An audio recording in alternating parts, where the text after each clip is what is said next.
Bueno, sin más, voy a compartir pantalla y bueno, tratar de dar un poco de respuestas a todas estas preguntas, dónde estamos parados, que es difícil saberlo a ciencia cierta, y después obviamente quiero cerrar un poco mi presentación contando un poco qué es lo que necesitamos, sobre todo en términos de política económica para la post-pandemia o el post-acuerdo, si es que lo hay, de la deuda, y después sí, ya pasado el 2020, que la segunda mitad del año va a ser en el mejor de los casos de recuperación, estabilización, tratar de absorber parte de la liquidez que se tuvo que emitir para financiar el fisco, etcétera, etcétera, pensar en un 2021 o empezar a pensar, a retomar la idea de desarrollo que por definición es hablar del mediano plazo, o incluso a largo plazo. Y eso hace salir de esta coyuntura que obviamente hoy es día a día, pero que en algún momento tenemos que retomar la perspectiva un poco más larga, que lamentablemente hemos perdido. Sin más, quiero arrancar mostrándoles en mi presentación cómo cambió el paradigma de la política económica el shock de la pandemia. ¿Por qué? Porque había una pesada herencia económica y prácticamente que se concentraba y se sintetizaba en un problema de deuda, que yo le digo social y financiera. El problema de la deuda social es obviamente indicadores de pobreza muy elevados, y el de deuda pública, las puertas de un nuevo default, y nuevamente el problema principal, la deuda en moneda dura, que durante toda la administración del gobierno pasado se colocó mucho y casi todo en moneda dura. Al aparecer la pandemia, de tratar de tranquilizar la economía, estabilizarla, en 2020 rápidamente todo cambia, todo de alguna manera, los planes oficiales o el plan del gobierno se va al tacho, y ya a esta altura tenemos que evitar que la crisis que inevitablemente va a venir en materia económica en 2020 sea un poquito menos dura que la del 2002, o tratar de evitar que el 2020 sea el 2002. Como ustedes ven, es un número, el 2 y el 0, que cambian de lugar y tenemos una configuración muy, muy, muy compleja, ¿no? Obviamente, ¿por qué esto? Porque la pandemia no solo ha afectado a lo interno, sino además ha sido algo generalizado a lo largo y ancho del mundo, como no pasó nunca.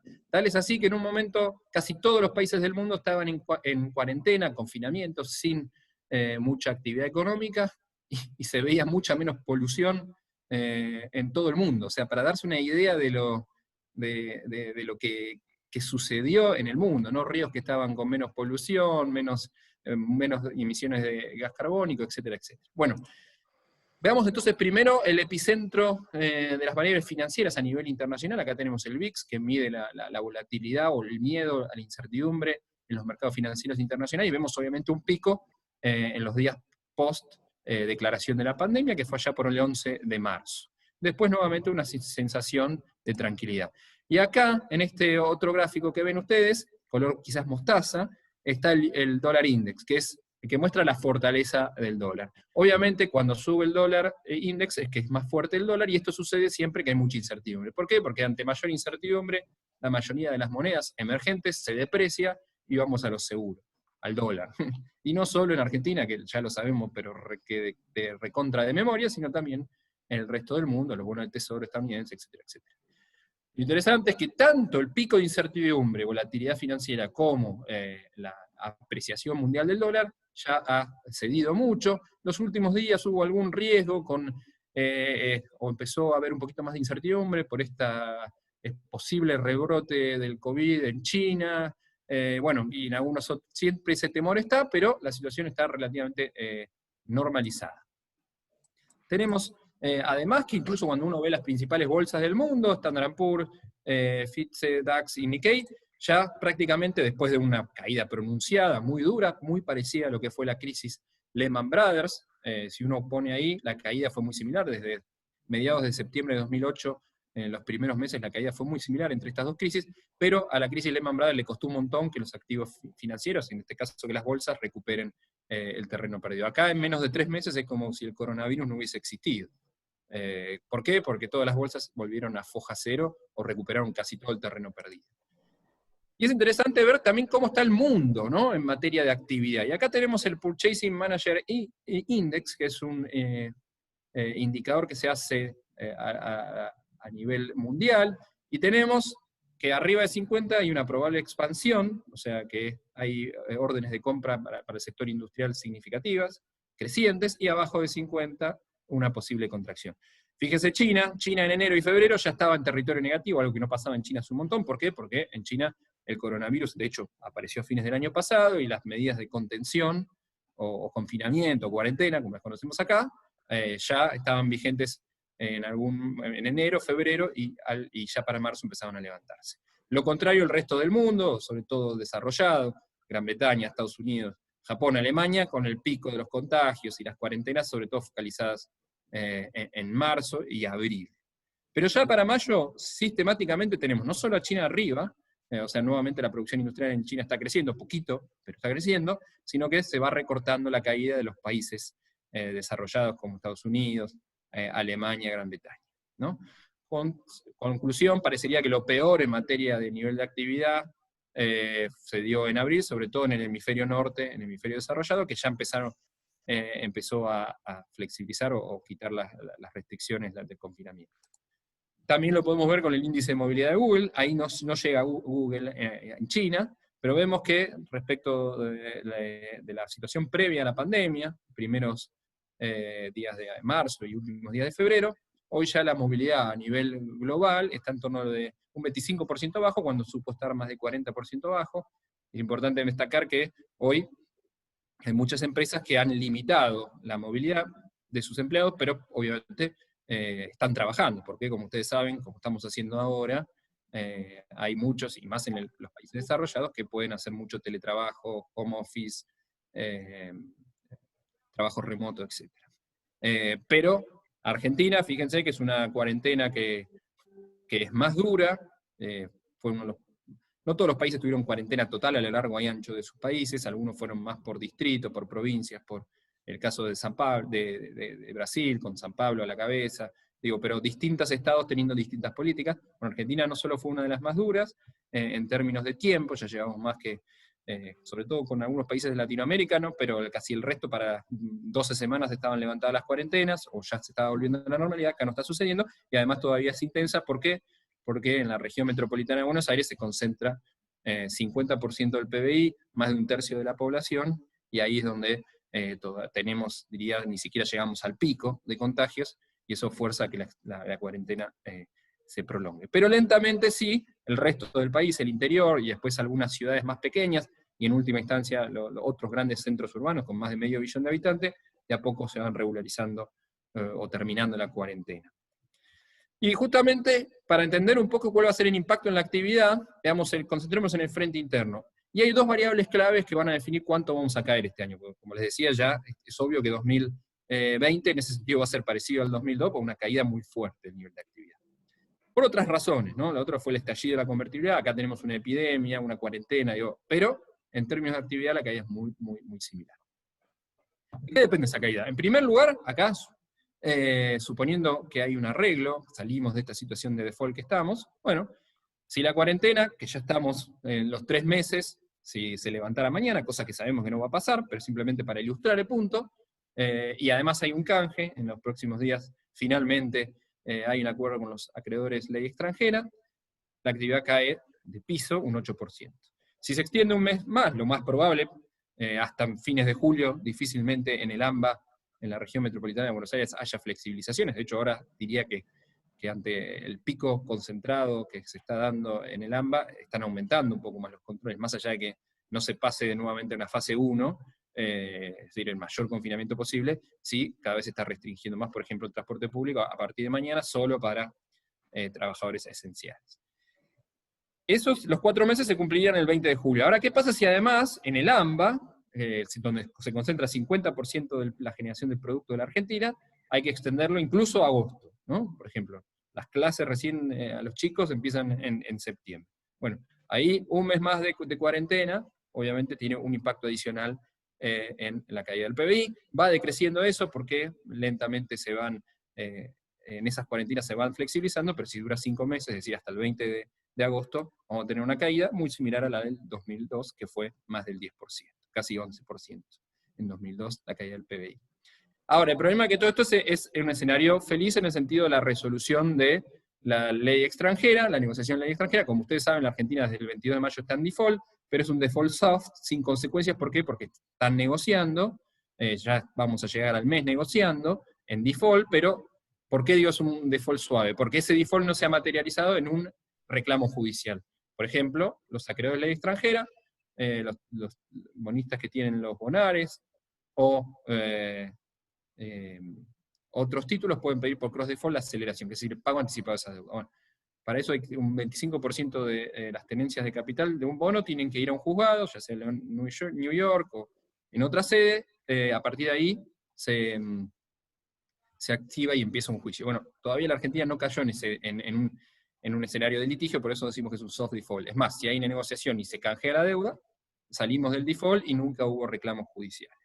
Bueno, pero en caso de que finalmente este default se extienda y que no haya acuerdo y que finalmente la amenaza que se conoció ayer de uno de los grupos de los consorcios de tenedores de bonos de ley extranjera que dijo, bueno, las negociaciones están fracasando, Argentina no quiere ceder, yo voy a ir a reclamar a la justicia. Bueno, a partir de ahí entramos en un escenario mucho más complejo, que independientemente de la duración de la cuarentena, complica muchísimo más el escenario, sobre todo pensando en la segunda mitad de este año y lo que viene hacia el 2021, porque no es lo mismo estar en default que no estar en default. Más aún, la Argentina, si logra evitar o logra levantar rápido un default, logra un canje voluntario, estaría mostrando que de alguna manera quiere ser un poquito más normal y no tiene que llegar a lo que fue fines de 2001, que todo el Congreso aplaudiendo de pie la cesación de pagos.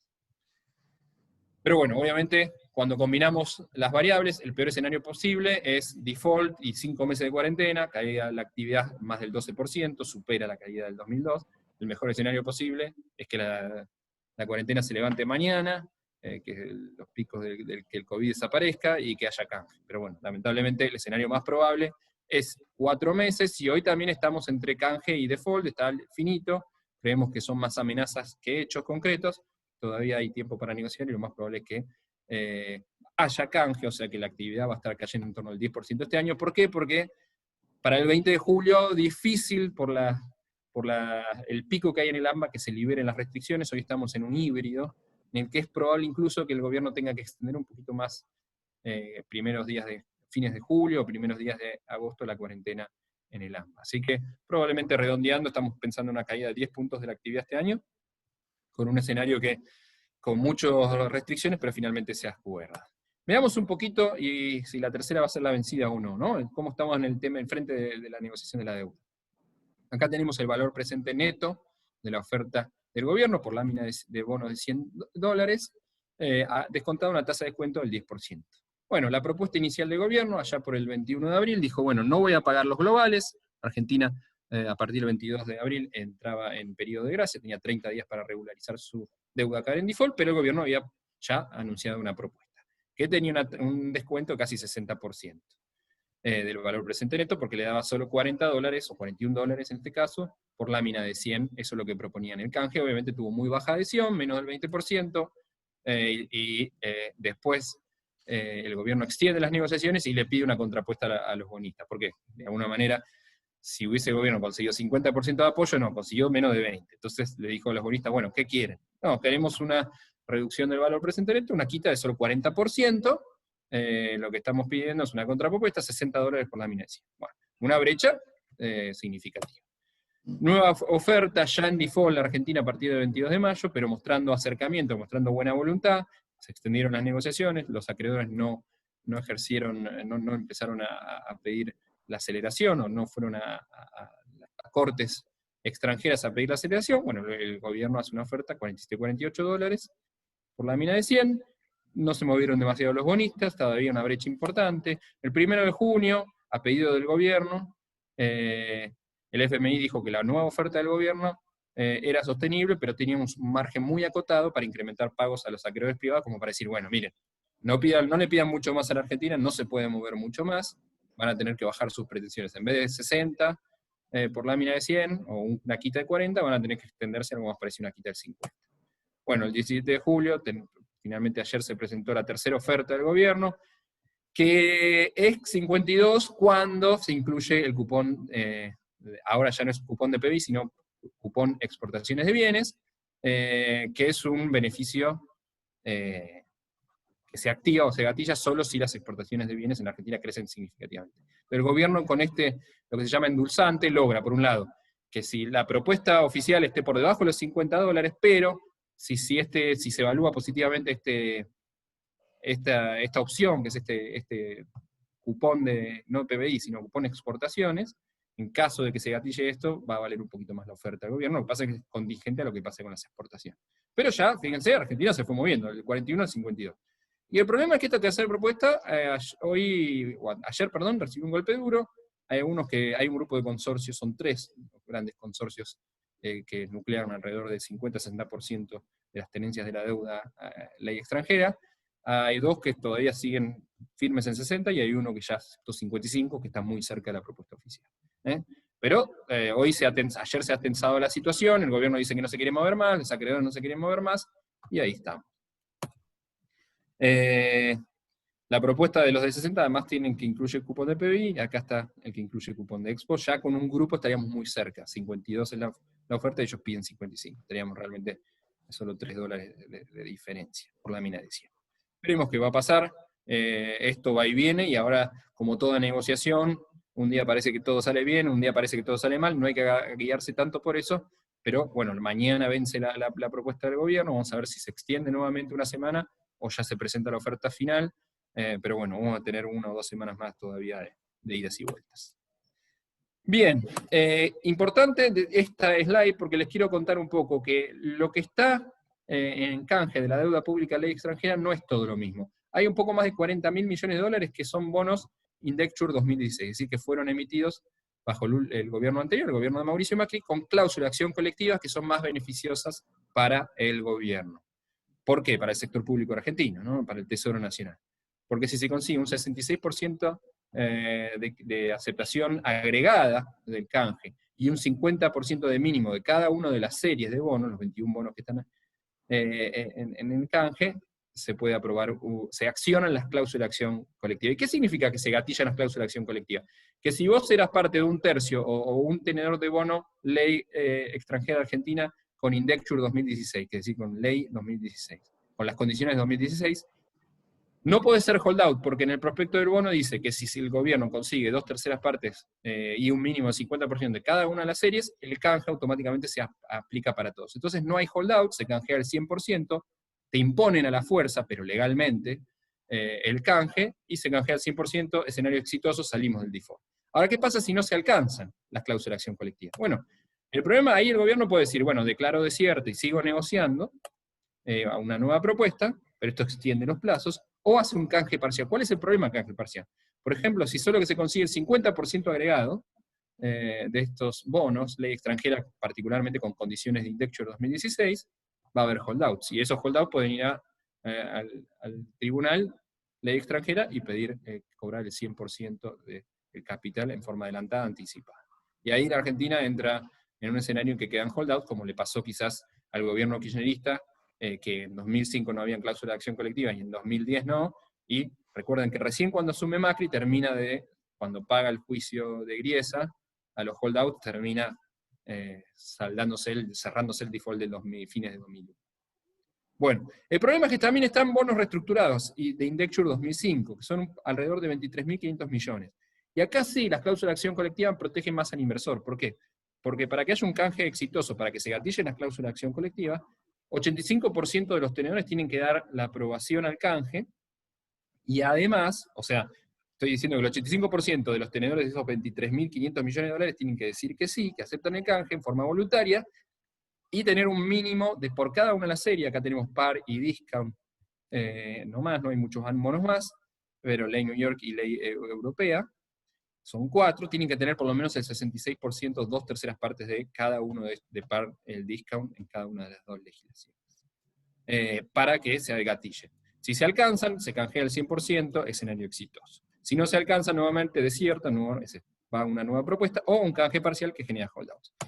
Lo primero que quiero decirles es que es mucho más probable que salgamos del default y que en una primera instancia se gatille las cláusulas de acción colectiva para los bonos por alrededor de casi $41.000 millones que tienen Indexure 2016.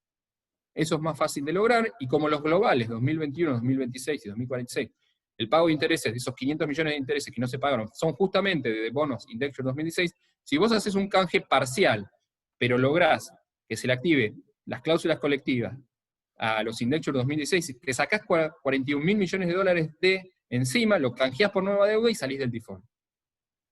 Eso, no, eso sí es probable, eso es lo que por eso nosotros decimos que es así un canje parcialmente exitoso, porque es más fácil conseguir la aprobación de 2/3 partes de los acreedores y con un umbral de la mitad más uno por cada serie. Pero en cambio, conseguir la aprobación del 85% agregado de los tenedores de par y discount, ley Nueva York y ley europea, y 2/3 de cada uno de esos 4 bonos, va a ser más complicado. Entonces es posible que incluso el gobierno pase una primera instancia, acuerde, consiga canjear el 100% de la deuda, ley extranjera 2016, pero todavía le quede los par y los discount, que tienen cláusulas mucho más, que protegen mucho más al acreedor, para hacerlo en una segunda propuesta. ¿Cuál es el problema? Que el 30 de junio vencen casi 500 millones de intereses del discount. Entonces vamos a tener otros 30 días de gracia, para hasta el 30 de julio, para que no caiga en default la Argentina, ya no por los bonos globales, sino por los discount. Entonces, es como que la sensación es que incluso en un escenario exitoso todo puede ser más lento y puede demorar más de lo que uno esperaba. Recuerden que Guzmán decía, el 30 de marzo está solucionado esto, después, antes del 22 de mayo se va a arreglar, ahora ya probablemente a fines de junio o principios de julio puede haber un canje exitoso, pero en el mejor de los casos sería, nosotros creemos, sobre la parte más grande, es eso, más de casi 41.000 millones de dólares que tienen indexure condiciones de 2016. Dicho esto, pasamos ahora al otro problema que tiene la Argentina. Hablamos de actividad, hablamos de deuda, y el problema, como siempre, es el dólar. Y acá les quiero mostrar un poquito las perspectivas, porque a veces uno en el día a día se va perdiendo. Agosto del 2019 fue el último mes que la Argentina no tuvo restricciones cambiarias. Mauricio Macri levanta rápido el cepo cambiario, después se acuerda con holdout, tenemos ingresos de capitales, etcétera, etcétera. Pero desde mediados de 2018 tenemos una crisis cambiaria, salida de capitales y empiezan a haber problemas. El golpe de gracia lo dio las primarias de agosto del 2019, cuando Alberto Fernández casi consigue 50%, te estaba diciendo básicamente que va a ganar en primera vuelta. ¿Qué pasó? Reperfinamiento de la deuda ya con la Kunza como ministro de Economía a fines de agosto, y el 1 de septiembre, un domingo de superclásico, la cancha de River, tuvimos un cepo con la particularidad de Argentina que se puso un domingo. El primer cepo que se puso un domingo. Bien. ¿Y qué fue ese cepo? Sobre todo no afectaba la cuenta corriente, importaciones y deudas al dólar oficial, pero sí limitaba a las empresas a comprar divisas en el mercado formal, no podían, ni girar, ni comprar utilidades, ni girar utilidades y dividendos. Sí, las personas podían comprar 10.000 dólares por mes, que se usó y mucho. Piensen que en octubre compraron más de 2,5 millones de argentinos.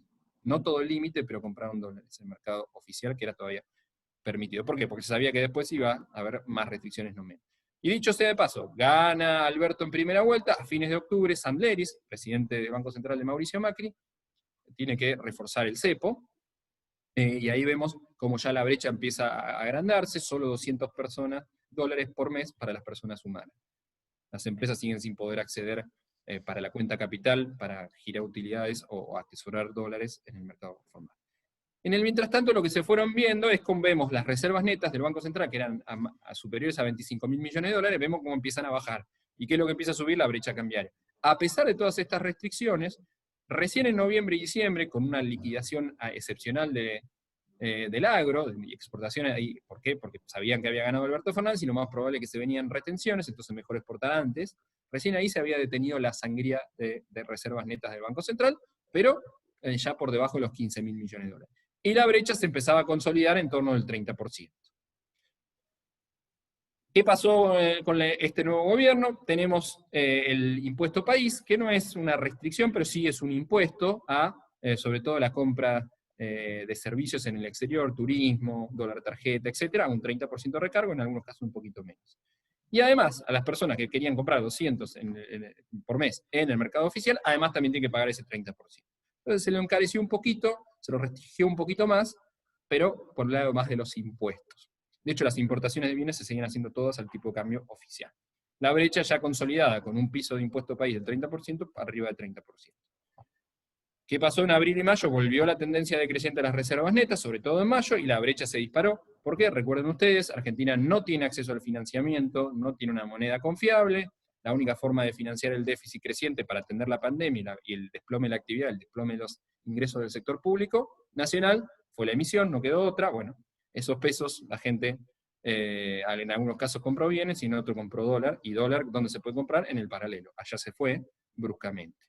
Y ya empezó el gobierno, sobre todo en mayo, a atacar el contado con liquidación, el dólar bolsa, MEP, y te permitía, por ejemplo, ya ponía restricciones. Si vos, a las empresas, si vos querés acceder al dólar oficial, si sos una persona, no tenés que haber hecho contado con liquidación o dólar bolsa en los últimos 30 días y los próximos 30 días. Bueno, y ya para junio, por primera vez, tenemos un dólar comercial desdoblado. ¿Por qué? Porque hay empresas que pueden hacer importaciones de bienes al contado con liquidación, o sea, no se les permite hacerlos en el oficial. Y claro, una cosa es importar a 70 y otra cosa es importar a 110, ¿no? Además, se extiende a 90 días de gracia entre el dólar oficial para las personas que quieren comprar los $200 por mes, no pueden por 90 días para atrás y para adelante, o sea, por 3 meses para adelante y para atrás, 6 meses en total, acceder al contado con liquidación o el dólar bolsa. Y viceversa, ¿no? Se puede acceder al contado con liquidación o al dólar bolsa, pero por 90 días anteriores y posteriores no puedes comprar dólares en el oficial. Bueno, dicho esto, vayamos a entender por qué la comunicación 7030 del Banco Central, implementada a fines de mayo, es un antes y un después. ¿Por qué? Primero, acá tenemos el tipo de cambio real exportador efectivo, que obviamente no es solo ese tipo de cambio real que hay en la Argentina, sino además neto de retenciones, por eso es el efectivo, que está por debajo del importador. Hay impuestos pero bajos para las importaciones. Ahí está la primera brecha, ¿no?, que se genera. Pero a partir de junio, algunas empresas, en vez de importar al dólar oficial, el MUL, que en el mercado único libre de cambio, el central le dijo, no, usa tus propios dólares, no accedas. No podés acceder al oficial, ¿por qué? Porque el Banco Central quería dejar de perder reservas netas y empezar a volver a comprar reservas en el mercado único libre de cambio, cosa que hizo en las últimas 2 semanas, hasta ayer y hoy. Bien, el promedio histórico no tenemos demasiado tipo de cambio real. Estamos en el promedio histórico, no es ni muy competitivo ni está atrasado. Pero fíjense que ya pagando impuestos, el tipo de cambio real exportador está por debajo del promedio. ¿Por qué? Porque tenemos actualmente un nivel de retenciones muy alto. Y también hay una brecha entre el dólar... Se me silenció, toco abajo todo lo que toco y no encuentro para volver a escuchar. Benjamín, te escuchamos nosotros. ¿Estaba escuchando bien? Todo bien, ¿eh? Sí, sí, bueno, ahí está. Sí, disculpe. Bueno, y ahora encima hay una brecha, porque hay algunas empresas que pueden importar al oficial y otras que al contado con liquidación. Y aquí hay una diferencia incluso con las de JAI. Las de JAI, el problema era conseguir la aprobación para importar en 2012-2015 con las de JAI. Pero si conseguías la de JAI, importabas al oficial. No había un desdoblamiento del dólar comercial. En cambio, ahora sí lo existe. Ejemplo, empresa X y empresa Y. En el mismo rubro, las dos son exportadoras. Exportan al oficial, pero como tienen que pagar retenciones, cobran $63 en vez de 70. Ahora, una importa insumos al contado con liquidación a 110 y la otra importa insumos al oficial.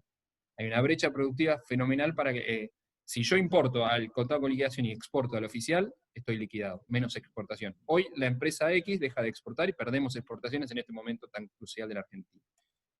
Misma empresa X y una puede acceder al dólar oficial para importar y el otro no. Ahora, la empresa XL se dedica a vender en el mercado local, por eso la L. Bueno, venden en el mercado local, ambas dos venden en el mercado local. Ahora, una importa insumos al 110 y otra a 70. La que importa 110, acá sí puede subir el precio. ¿Por qué? Porque el otro exportaba, o sea, el precio es internacional y el tipo de cambio no lo podemos mover. Pero acá sí, entonces, ¿qué hace? Como le sube los costos, lo traslada a precios. Eso significa más inflación. Ahora, la empresa I se beneficia de que sin que haberle subido el costo de los insumos importados, le sube el precio final. Entonces, no solo recompone margen, sino además que puede ganar market share, porque dice, bueno, yo no aumento tanto los precios como mis competidores, porque a mí no me subieron tanto los costos, y me hago de todo el mercado. Entonces, fíjense que esta comunicación 7030, que en principio tiene fecha de caducidad, el propio Pelle dijo, bueno, esto es transitorio, si persiste, nos genera un problema fenomenal. Suba de costos, sesgo antiexportador y poder de mercado arbitrario para la empresa Y versus la empresa X. Dicho esto, y para ir cerrando, con la coyuntura, ¿qué va a pasar con la inflación, los salarios y tipo de cambio? Acá vemos obviamente el tipo de cambio oficial. Viendo la historia, esto nos parábamos en nuestras proyecciones a principio de año, antes del pre-COVID, Después de un salto cambiario fenomenal del dólar oficial en 2018 y un movimiento brusco en 2019, sobre todo después de las PASO, con devaluaciones de casi más de 100% en 2018, 60% en 2019, nosotros pensábamos que este año el dólar iba a estar más tranquilo, había superávit externo, etc. Alrededor del 30%. Pensábamos que los salarios incluso podían empardar o estar un poquito para arriba de la inflación, y la inflación bajar un poco. ¿Por qué? Porque con menos movimiento cambiario, un tipo de cambio que se mueve 30-35% a lo largo del año, ibas a poder bajar un poquito la inflación. Además las tarifas, el gobierno estaba anunciando cierto congelamiento, eso iba a ayudar. Bueno, post-COVID, el dólar oficial, porque las principales monedas emergentes se han depreciado, ha ganado velocidad. Además la situación se ha tensado mucho, porque en el medio hubo que imprimir un montón de pesos para asistir a empresas, a familias en situación muy dramática por la cuarentena, que perdieron en las changas, etc. Y bueno, hoy tenemos además una avalancha de pesos que no teníamos antes. Entonces, estos dos factores, a pesar de todas las restricciones que mete el Banco Central a la demanda de divisas, ya está presionando el mercado cambiario, por eso lo vemos a un poco arriba de 90 a fin de año, al dólar oficial. Los salarios incluso están un poquito por debajo de lo que prevíamos en 2020, porque, por ejemplo, las paritarias hoy con la cuarentena están acuarentenadas, las paritarias, o sea, congeladas hasta nuevo aviso. De hecho, en algunos casos, para preservar empleo, se aceptó suspensiones con reducción, cobrando un 75-80% del sueldo bruto. Y la inflación un poquito más arriba, porque van obviamente más movimiento cambiario. Todos estos son nuestros valores. Simplemente así es el cierre del 2020, con una caída de casi 10 puntos, consumo agregado cayendo mucho, menos el consumo público, que es un poco sostén que el privado, la inversión desplomándose, por razones obvias, la inflación en 45, los salarios por debajo de la inflación, la tasa de desempleo pegando un salto fuerte. Acá lo que nosotros vemos sobre todo es destrucción no del mercado formal, sino del informal, de la cuentapropista. Y el problema es que el mercado formal, que tiene un montón, es muy inflexible, tiene un montón de protección social, etcétera, etcétera, tiene un decreto que se doble indemnización, que se prohíben despidos, ahí no va a ajustar por cantidades. Pero paradójicamente todo lo que es changa, que depende de la economía informal, que es la que más se corta con la reducción de la circulación económica para reducir la circulación del virus, automáticamente es cuarentena es igual el empleo negro se destruyó, y lo que no sabes es si el día de mañana va a volver a abrir esa fábrica, o se recupera esa changa, y bueno, por eso es que vemos un aumento o una destrucción de puestos de trabajo muy fuerte en el sector informal y cuentapropista, que ya representa casi la mitad del empleo en la Argentina, y eso hace que salte la tasa de desempleo. Porque justamente el sector informal es muy flexible y no tiene ningún tipo de cobertura. Hoy la Argentina tiene el mercado laboral totalmente segmentado, dos realidades totalmente distintas. Uno de los gremios, que es una quinta, menos la mitad, o alrededor de la mitad de los puestos de trabajo en Argentina son asalariados formales, y el resto cuentapropismo y empleo.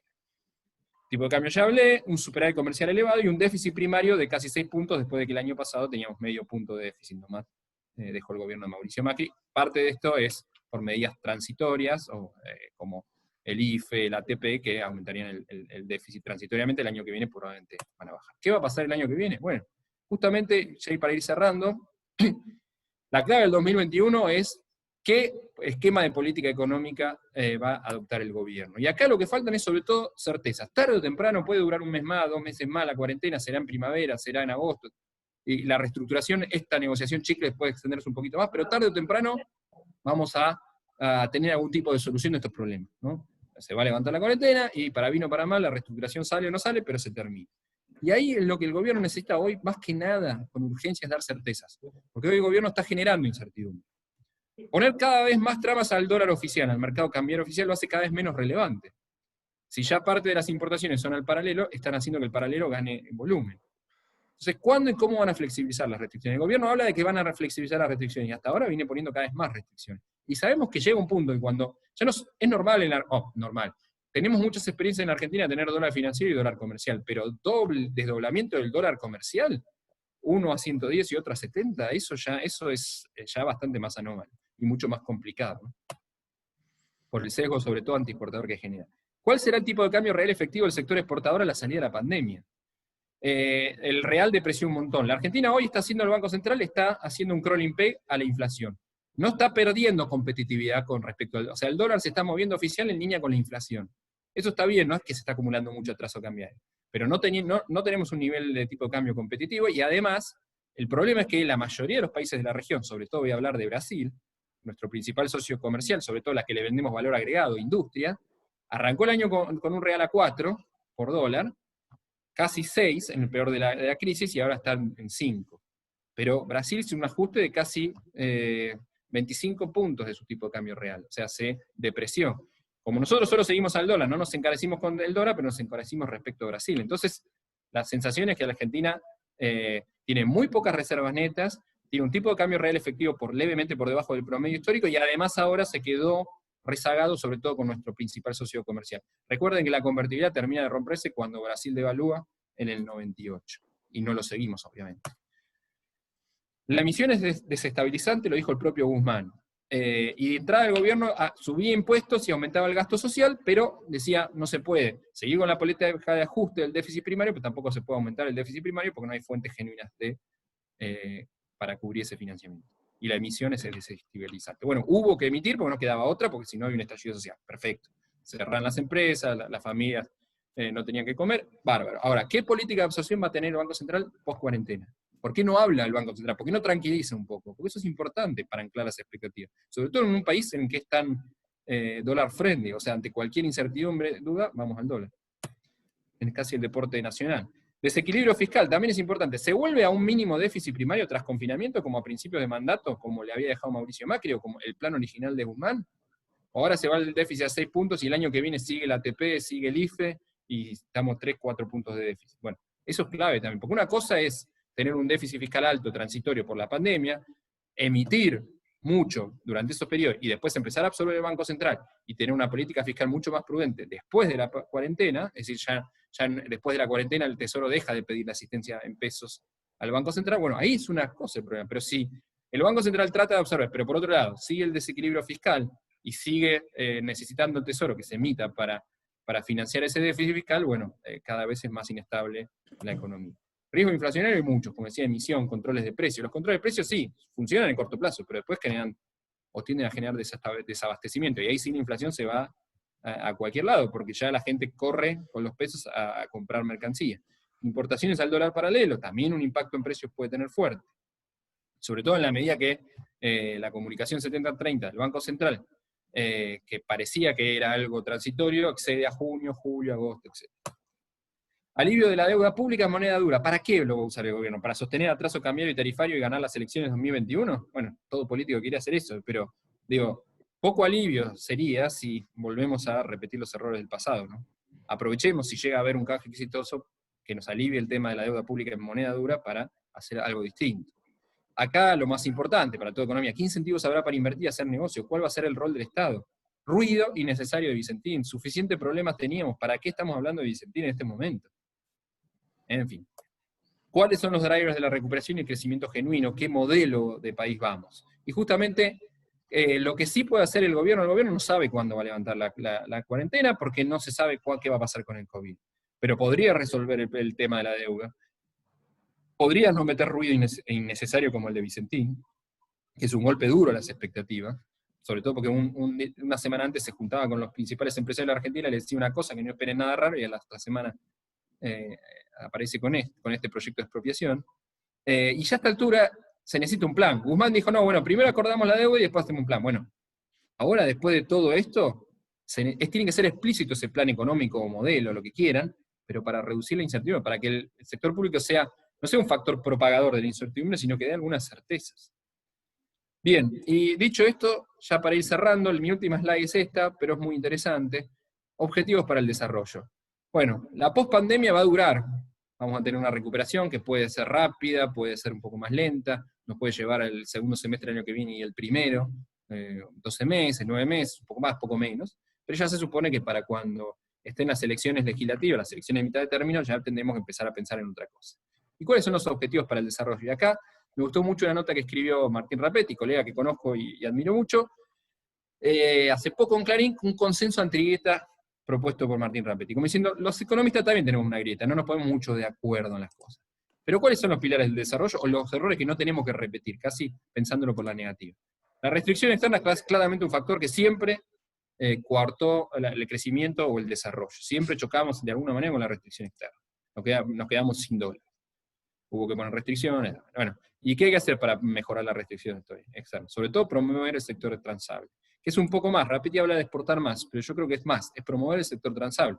Hay algunos lugares en que se puede hacer sustitución de importaciones. Caso típico es el gas de vaca muerta. Digo, con eso podemos bajar un montón las importaciones de Bolivia, e incluso exportar en el verano a Chile, etc.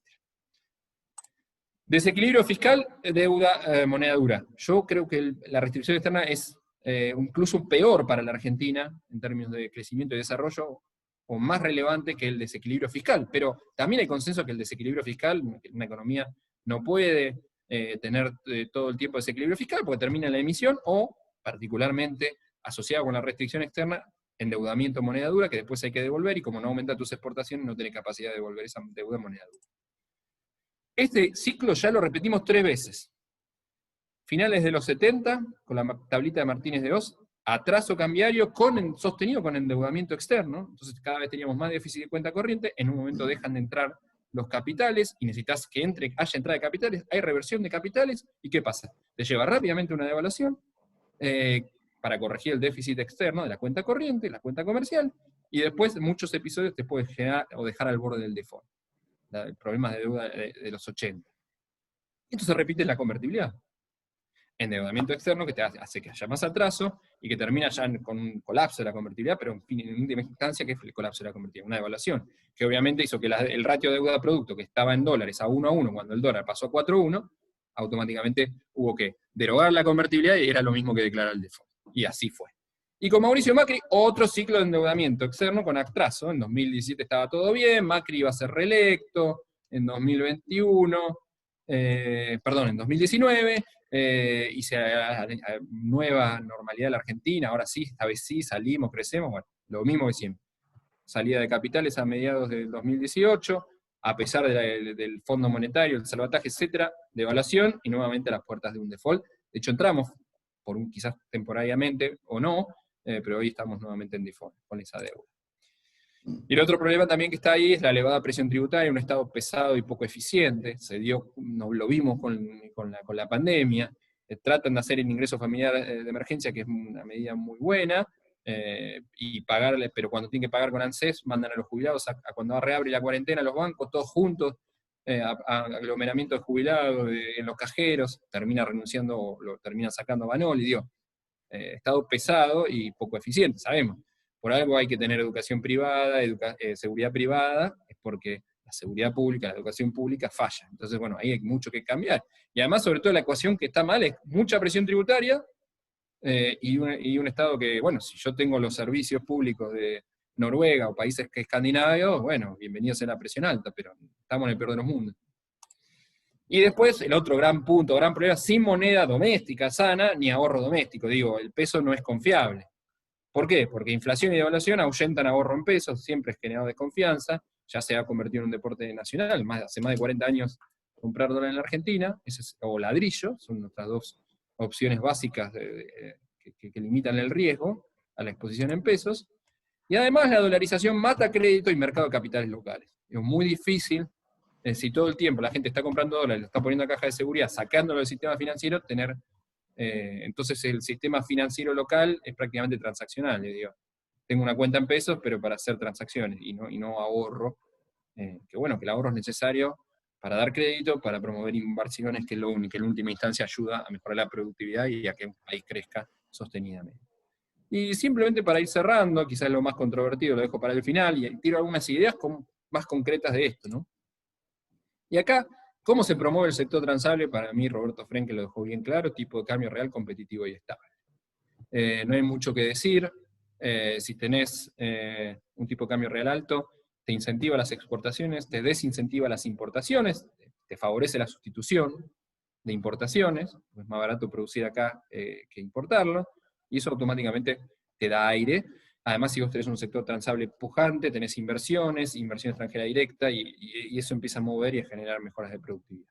Ahí no hay mucho más que decir, yo creo que ese es el modelo, funcionó muy bien desde mediados de 2002 hasta, diría, 2007-2008.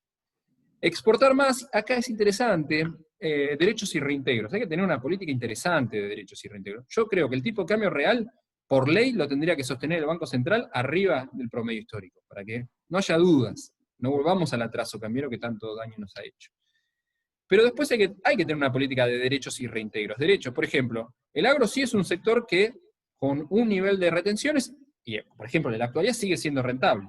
Hay que limitar esos derechos. Por ejemplo, si el tipo de cambio real está en niveles 15% por arriba del promedio histórico, no pongamos derechos de exportación que hagan que el tipo de cambio real efectivo del agro quede por debajo del promedio histórico. Es decir, no nos pasemos derechos de exportación con un tope de 15%, para en ningún caso, incluso para el sector más productivo de la Argentina, que enfrente un tipo de cambio real por debajo del promedio histórico, es decir, poco competitivo.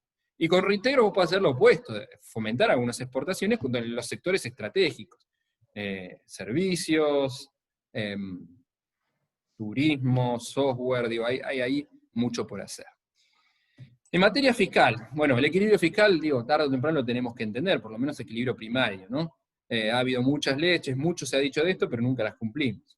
Y sobre todo, sí, evitar, digo, la peor combinación que tenemos es que no achicar el déficit primario y financiarlo con deuda. Macri cayó en el pecado original, digamos. No ajustó, sobre todo en sus primeros 2 años de mandato, el déficit, y lo financió con deuda porque había acordado con los holdouts. Si te sale bien, sos Gardel, y ganás las elecciones en mitad de término, pero después vos no controlás cuándo entran y cuándo salen capitales, si salen capitales no tenés plan B, se te van y volvés a tener el ciclo de atraso con endeudamiento que genera una devaluación y un riesgo de default creciente. Elevada presión tributaria, Estado pesado y poco eficiente. Menos es más, llega un punto que bajar la presión tributaria y aumentar la base de contribuyentes sería lo ideal. ¿Por qué? Porque hoy tenemos demasiada economía informal. Entonces, solo los sectores productivos, o las empresas que son muy productivas, tienen mucha productividad, soportan la presión tributaria actual de la Argentina, y el resto tiene que operar en la informalidad. Entonces ya llega un punto de que ahogás a los más eficientes y los otros para operar tienen que estar en la informalidad. Entonces, digo, hay que hacer algo porque no se sostiene esto. Estado pesado y poco eficiente, agilizar, modernizar, eficientizar. Bueno, esta es una gran lucha, pero bueno, hay que de a poco ir dándola, digo. Bueno, y respecto a la moneda sana ni ahorro doméstico. Bueno, acá hay dos salidas, ¿no? Indexación es la salida lenta que tuvieron en Chile en su momento, cuando había inflación alta o moderada, en torno al 30% anual, o plan de estabilización, un poco más parecido al plan austral, o la convertibilidad, que es tratar de bajar a cero la inflación y a partir de ahí dejar de pensar en la inflación y bueno, que pensar el ahorro peso es un escenario mucho más posible. Acá no, depende de qué esquema estés. Hoy hay una inercia tan alta que puede justificar incluso desarmarla con un plan de estabilización. Y por último, la Argentina, el sector privado, así como el sector público tiene mucha deuda en dólares, el sector privado tiene en billetes, ni siquiera estoy hablando en depósitos, propiedades en el exterior, en billetes, 200.000 millones de dólares. ¿Y qué significa esto? ¿Significa que estamos financiando a Estados Unidos? Ni siquiera. Es un poco más perverso aún. China está financiando al sector público de Estados Unidos. ¿Por qué? Porque China le exporta más a Estados Unidos por 100.000 millones de dólares, y con esos 100.000 millones de dólares que consigue, ¿qué hace? Compra bonos del Tesoro, que dan una tasa del 2 o 3% que cubren por lo menos la inflación. Acá directamente estamos financiando a la Fed. O sea, básicamente la Fed imprime 200.000 millones de dólares a cambio de bienes argentinos, y ese es el intercambio. ¿Y qué nos quedamos los argentinos?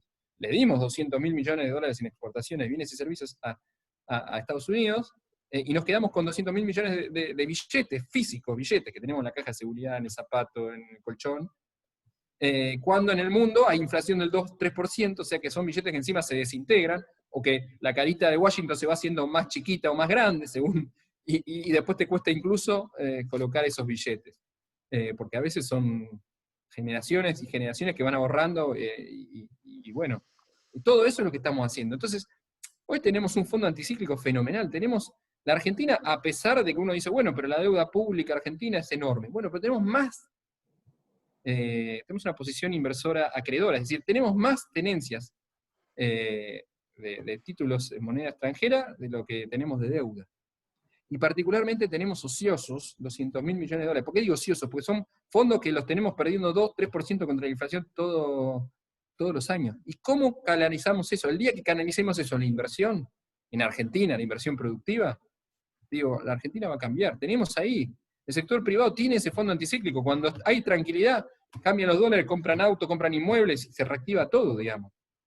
¿no? Entonces, acá, digo, tenemos que cambiar eso. Obviamente estamos hablando de objetivos para el desarrollo, y esto ya ni siquiera mediano, es largo plazo. Pero bueno, esto es un poco los pensamientos que les quería dejar sobre este último tema, que me parece muy importante, que es el tema del desarrollo.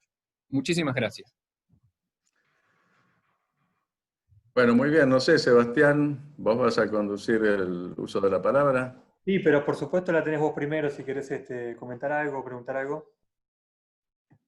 Bueno, antes que nada quería agradecerle y felicitarlo a Lorenzo por su presentación, que me pareció realmente muy clara y completa. En esa última pantalla final había una palabra que yo la busqué y no la encontré, que es la palabra inversión. Si bien en todos los puntos, digamos, estaba casi como sobreentendida. Mi pregunta es eso, con todas esas restricciones, con esta situación en la que se encuentra la economía argentina, y no quiero salir, porque a lo mejor en el 2021, si salimos más o menos rápido, va a haber un rebote y vamos a tener un crecimiento que va a ser más que nada, si es que se produce, producto del uso de la capacidad ociosa que en este momento tiene la economía argentina. Pero mirando hacia mediano y largo plazo, ¿cómo ves vos que se puedan articular los distintos instrumentos de política económica para que la inversión pegue un salto cualitativo importante? Con los datos que vos diste de caída para este año, no sé en qué porcentaje del producto estaremos, pero estaremos en 13, 14 puntos del producto. Sí, muy similar al 2002. Deberíamos duplicar la tasa de inversión. Entonces, ¿cómo ves vos que con todas estas restricciones puedan articularse los instrumentos de política económica que incentiven la inversión y que hagan dar un salto cualitativo a nuestra economía? Bueno, justamente estos tres pilares macro que yo, de la estabilidad, es casi estabilidad, reglas claras en una macro sana, es justamente para crear un ambiente propicio a la inversión. Sí, propicio a qué inversión, a inversión sobre todo en el sector transable, porque es la que necesitamos por definición para finalmente salir de la restricción externa. Después hace falta mucho más cosas. Seguridad jurídica, lo de Vicentín lo había mencionado en la slide anterior, clave. Decirle una cosa a los empresarios y no hacer otra, que haya derecho en la Argentina, eso es clave. Y después además hay muchas políticas sectoriales, microincentivos que uno puede decidir, la investigación y desarrollo, por ejemplo, a través de entidades público-privadas, estimularlas, hacer inversiones puntuales del sector público, pero insisto, si no están estas tres cosas, nunca vamos a dar el salto. Y fíjate, simplemente con esos 200.000 millones de dólares que están en billetes, que a veces hasta se los come la rata, porque lo ponen en cajones, simplemente que eso salga en un 10% en un año, tenés un salto fenomenal. Por eso estos tres puntos son claves. ¿Dónde tenemos que poner la inversión? En el sector transable no hay otra solución. Para eso tenemos que tener un tipo de cambio real, competitivo y estable. Si vamos a poner impuestos, no nos pasemos de la raya, no podemos poner cualquier tipo de retenciones, tiene que haber un umbral para que el campo, que es el sector más productivo, que puede incluso aportar al fisco por las retenciones, pero que en ningún caso el tipo de cambio real efectivo del campo quede por debajo del promedio histórico. Esas cosas son las que van dando y te van permitiendo desentrañar este nudo y ir sacando estas restricciones. Pero es una tarea titánica, porque justamente, ¿por qué los argentinos tenemos ya 200.000 millones de dólares en la caja de seguridad, en el colchón, etcétera? Colocados al 0%. Sí, al menos 2%, porque la inflación mundial es del 3%. Y si están blanqueados, además pagan bienes personales. Exactamente. Por eso en general los que están en el colchón y caja de seguridad no son tan blancos. Pero con solo tener una parte de eso, vos ya tenés el financiamiento y lo tenés acá. Pero bueno, el problema es que justamente la gente todos los años acumula porque tiene miedo. El sector privado, y bueno, eso es que no tenemos una moneda confiable. Ha sido quien ha visto un dólar. Lamentablemente... Los hechos le dan la razón. Exactamente. Pero sí, como país, hasta que no fortalezcamos la moneda local, ya ni siquiera te digo peso, porque Australia hubo tantos cambios, es otro de los grandes escollos. Estoy hablando de los tres grandes escollos, ¿no? El sector exportador, el tema, o el sector transable, la restricción externa, el tema fiscal que siempre potencia los ciclos, ya sea para ganar elecciones, Macri era para ganar elecciones de mitad de término, por eso se endeudaba, digo, siempre el mismo, y encima este juego perverso, más atraso cambiario, que te potencia la restricción externa, te potencia el déficit, acumulás deuda en moneda dura que no... Bueno, y después tenés más la crisis de la doble D, devaluación y después viene el default, ¿no? Yo la veo así. Ese ciclo de atraso con endeudamientos que tuvimos 3 ya, siempre es devaluación y default. Entonces, bueno, eso, y por último el peso. Porque todos estos problemas que no supimos resolver, las crisis fiscales, las crisis externas, debilitaron, tenemos un peso que es transaccional, una moneda local que es transaccional, que solo sirve para hacer transacciones. Luego cuando compramos cosas en serio, autos, inmuebles, o ahorramos, va por otro lado, va por el dólar, lamentablemente. Bueno, ¿cómo desandás todo ese camino, no? ¿Cuánto tiempo te va a llevar? Pero eso es el desarrollo para Argentina. Y obviamente la palabra desarrollo casi es inversión. Yo no la puse explícitamente, les pido disculpas, pero estoy hablando de inversión. Ni más ni menos. Buenísimo, buenísimo. Ahí justamente hay una pregunta sobre el tema del dólar, de la potencial dolarización de la economía. Más o menos dejaste claro eso, esa posición. Yo te quería preguntar antes de abrir las preguntas, y mientras van cayendo más preguntas en el chat, hablaste de los sectores estratégicos, que claramente son los más competitivos, el agro, la economía del conocimiento, el turismo. ¿Qué me puedes decir de la industria y sobre todo el factor de empleo, ¿no? De esa industria manufacturera que no es competitiva, pero que garantiza, sobre todo en los conurbanos, el empleo? ¿Y qué rol crees que puede tener la economía social también sobre todo en la situación que estamos? Bueno, la economía social casi que es otro cantar, pero el tema de la industria que quizás es empleo intensiva, pero que no es muy productiva, o que si vos abrís las fronteras, de China o India trae lo mismo y más barato, etcétera. Creo que la respuesta también viene, por eso yo hablo del sector transable, y por eso el tipo de cambio real competitivo y estable, es una doble. Es primero que es una señal de precios, ¿por qué tiene que ser competitivo y estable en el tiempo? Quiere decir que el exportador sepa que tiene que invertir porque en 10 años no va a seguir siendo competitiva la Argentina, no le van a subir mucho las retenciones. Y lo mismo para sustituir, vos vas a sustituir importaciones, si tenés un horizonte de que venir de China no va a ser muy barato. Porque si vos te volvés a atrasar, vuelan las importaciones de China a India y listo, ¿para qué pones una fábrica de hilado, de cosas que, bueno. Entonces, por eso el sector transable y el tipo de cambio real competitivo estable es un poco más fuerte, porque no es solo que incentiva las exportaciones, sino que desincentiva las importaciones, o de alguna manera te permite cierta sustitución de importación. Que vos probablemente por cuestiones productivas, por cuestiones asociadas al empleo y la cuestión social vas a tener que sostener, porque los sectores productivos no son mano de obra intensiva. Entonces vos necesitas tener servicios o todo lo no transable. El sector no transable te tiene que dar el empleo en la Argentina. El sector transable te tiene que dar las divisas e incluso algunos ingresos fiscales, sin pasarte la raya, ¿no? Y todo eso lo tenés que armonizar. Es combinable, por eso el esquema, digamos, combinable.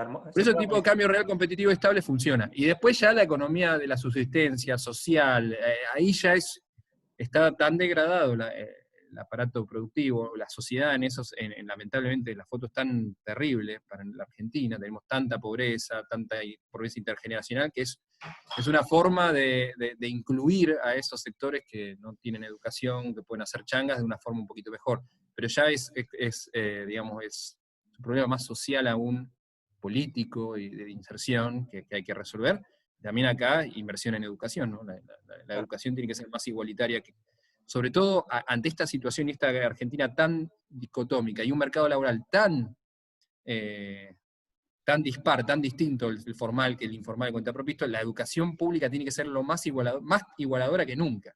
Y obviamente, ¿qué pasa? La educación privada, todo el que puede va a la educación privada, porque la educación pública está en retroceso. Entonces, todo se hace un círculo ya intergeneracional muy difícil de romper. Muchas gracias. Juan Carlos Cuniacú, te invito a que te quites que te pongas el audio y hagas tu pregunta. ¿Me escuchás, Juan Carlos? Juan Carlos. Hola, ¿me escuchan? Sí, haz tu pregunta. Hola.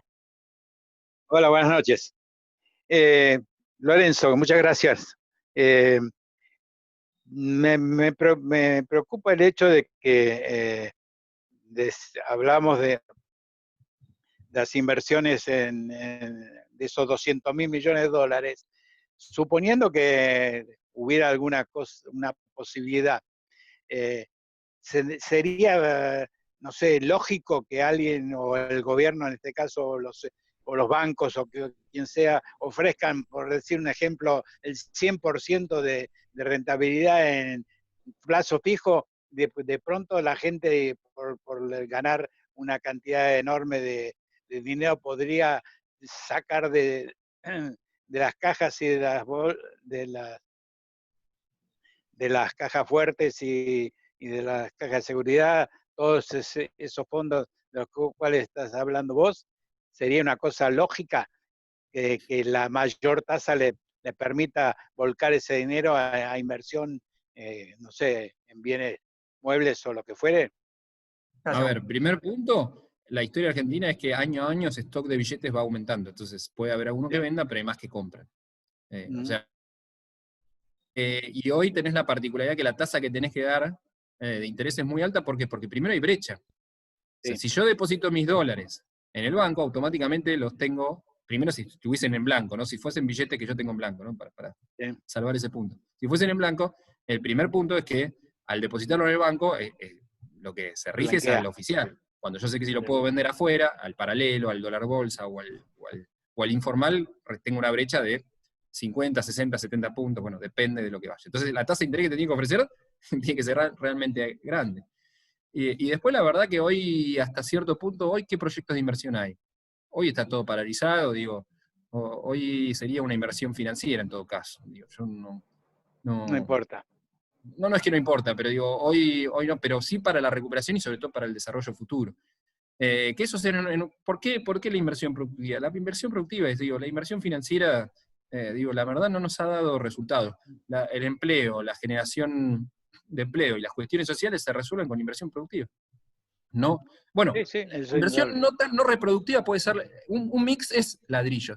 Porque el que invierte ladrillo en última instancia, con sus pesos o con sus dólares que tenía ahorrado, con el stock de dólares que tenía ahorrado y con el flujo de pesos que fue consiguiendo y comprando dólares, por lo menos hunde capital en el país. ¿Digo? Porque un inmueble es hundir capital en el país. Claro. Después tenés, pero claro, no es reproductivo en el sentido, sí, tenemos casas más lindas, etcétera, pero no aumenta la productividad de un país. Es decir, vos tenés que comprar las máquinas de última tecnología, y esa es la inversión que necesitamos, la inversión productiva. La construcción es yo prefiero, antes que estén los billetes en una caja de seguridad que no van a volver nunca, o muy difícil que vuelvan, ni con Macri volvieron poco, se blanquearon, pero poco es lo que se repatrió, se metió en los bancos acá. Yo prefiero que vayan al inmueble, pero ese es el second best. El mejor es que vayan a la inversión productiva. Es decir, alguien que arranque una empresa. Gracias, Juan Carlos. Gracias, muy amable. Muchas gracias. Cintia Giovanni, que no sé si sos Cintia Giovanello, ¿estás por ahí?